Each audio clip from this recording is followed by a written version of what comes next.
Oh, you like a designated weekend where all the rivals play each other in marquee matchups? Well, too bad. This is Locked On Big 12.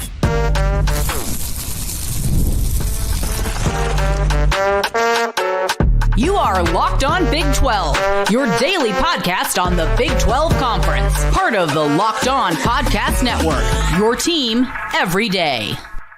Happy Tuesday, everybody. Welcome into Locked On Big 12. I'm Drake Toll from America's #1 Big 12 podcast, Locked On Big 12. Thank you for making this show your first listen every single day.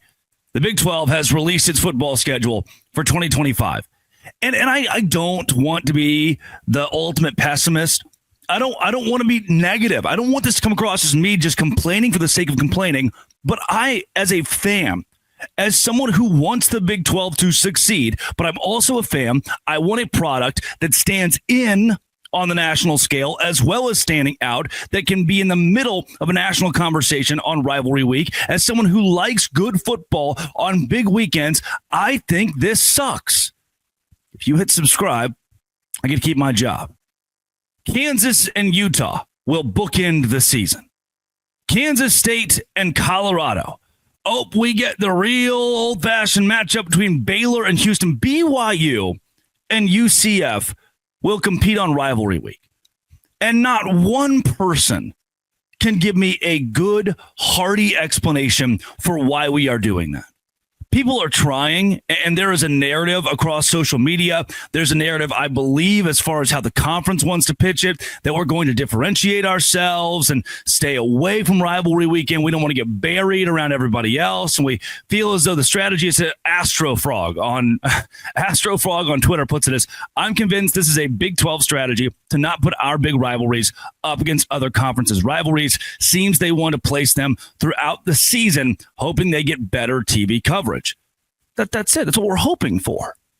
We're hoping we can get better TV coverage, okay, by taking our rivalries and putting them on weekends where we're going to cross our fingers and really hope that that's not the same weekend that Alabama and LSU play a top 10 matchup.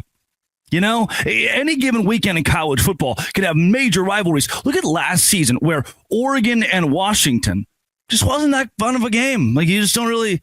There are some rivalries in college football, Mississippi State, Ole Miss, that are you really competing against much here? Auburn, Alabama last year. Auburn has sucked. I don't mind BYU and Utah, even on a Friday night, going toe-to-toe with the country watching. We have learned as long as Deion Sanders is the head coach of Colorado, they could play on the moon at 7 a.m. People are going to watch those games. But what do? And it's not as if we're planning these 3 years in advance. So this isn't the schedule for 2028. We know, we have a roundabout idea who's going to be fairly good at football, have a roundabout idea of who could be in the top 15 when the season ends. And instead of having big games, we get big duds. The only big game we had we had Kansas State, Iowa State during Rivalry Week, and it was awesome. Huge success. Negative degrees in Ames, Iowa. I was at the game, and fans still packed it out because that was a rivalry that mattered. And instead, for us Big 12 fans who've been here for a long time, who've rooted for a team for a long time, who want to be paid for that, well, our ask is pay us for our fandom by giving us a good rivalry week and by protecting the rivalries we want. Last year, I did a whole show after Farmageddon was taken out as an annual rivalry in the Big 12. After Baylor and Texas Tech, the Butt Bowl, was pulled as an annual rivalry in the Big 12. I did a whole show about how they say slap in the face to those of us who have watched this conference for so long, to those of us who have leaned on those matchups. And then the commissioner, I'm sitting with him, not with him, but a row up, in the press box at Jack Trice Stadium watching Iowa State and Kansas State, Farmageddon. And I don't know how you can look at that game and what it meant in Rivalry Week and the students rushing the field and how meaningful it was to Iowa State, to the conference. They go to the Big 12 championship, how cool that was. Imagine if BYU had been playing Utah that weekend. Huge stakes for BYU to go to the Big 12 championship. And now we really start to beef those matchups up. Even if it's just internally, we're talking about those. They're going to get viewership. Oh, my gosh. Imagine that same BYU-Utah game we played November 7th, I think, last year, but do that on Thanksgiving weekend. Don't change anything about the game. Play it again, but now there's a Big 12 title at stake for BYU, and they still win that game the way they won it. That would have been chaos. The whole country would have been dialed into that game. Iowa State fans would have sent them to the Big 12 championship. And no, we are not given that. We're not only pulled from rivalry week, kept from having that. We also have to accept the fact that Baylor and Texas Tech won't play for the first time in 50 some odd years. I mean, Pete Souza, who does a great job inside the 12, he was the one that was on the ESPN show. He nailed it, talking about how Joey McGuire, who was on the Baylor staff, and that's a rivalry that won't be played. And a lot of folks are scared of those Baylor Bears going into 2025. But we're going to miss two up-and-coming teams, a major storyline, the Butt Bowl, a game that was played in Arlington for years at Dallas Cowboys Stadium because it was such a major Texas rivalry that people feed off of, and we're just not going to get it. And next year, we're not going to get the Farmageddon that we know and love. Why? Well, we need to rotate. Well, you're not rotating Utah and BYU. We can protect more than just 3 rivalries in this conference, and we can put them on rivalry weekend. Now, what did the Big 12 get right? Studio show. The CW, ESPNU, ESPN Plus, everywhere. You were able to put our conference on a pedestal today that people could watch this league release its schedule. No one else does that. No one else has the hats in front of them on a big, reveal of what their schedule is. And now all the schools are starting to pump out who they're playing in these creative ways. Where did the Big 12 lose? No rivalry weekend. And canceling the annual status of a lot of the rivalries that we know and love. Where did the Big 12 win? Some of your contenders got it easy. BYU's got it pretty easy compared to what it could have been. I mean, they've got like Colorado, West Virginia, Arizona, Utah in their first 4.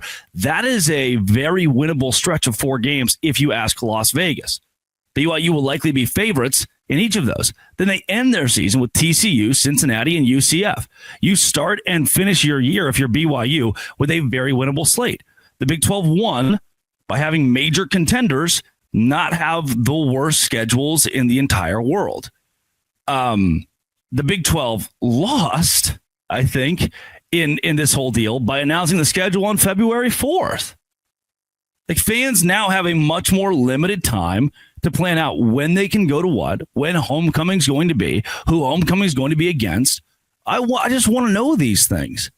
I want to be able to plan my fall. I want to be able to give my kids, a Christmas present, say, hey, we're going to go to homecoming next year to watch Baylor play blank. And by the way, we won't know who they play for another month plus.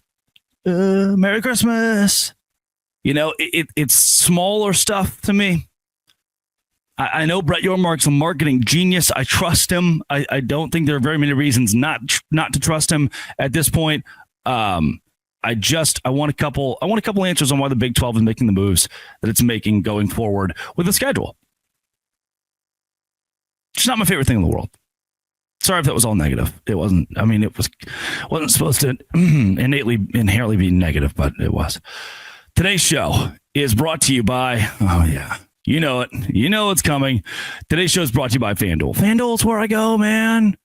Like, that is the number one place for you to put money on the Super Bowl. And how do you do that? With Game Time. Game Time, FanDuel both have tickled my biscuits. And Game Time is where you get your tickets to the Super Bowl. Lowest price, guaranteed. 110% of the difference is credited back to you. If it is not, you get a seat view as well. Game Time will give you $20 in credit. That's right, $20 in credit if you download Game Time today using the code LOCKEDONCollege. $20 off your first purchase. Terms apply. Again, that's code LOCKEDONCollege for $20 off. Download Game Time today. Last minute tickets. Lowest prices. That's guaranteed. That's my schedule talk. Hope you agree. This has been and always will be Locked On. Thanks for making it your first listen every single day. Dose Grande.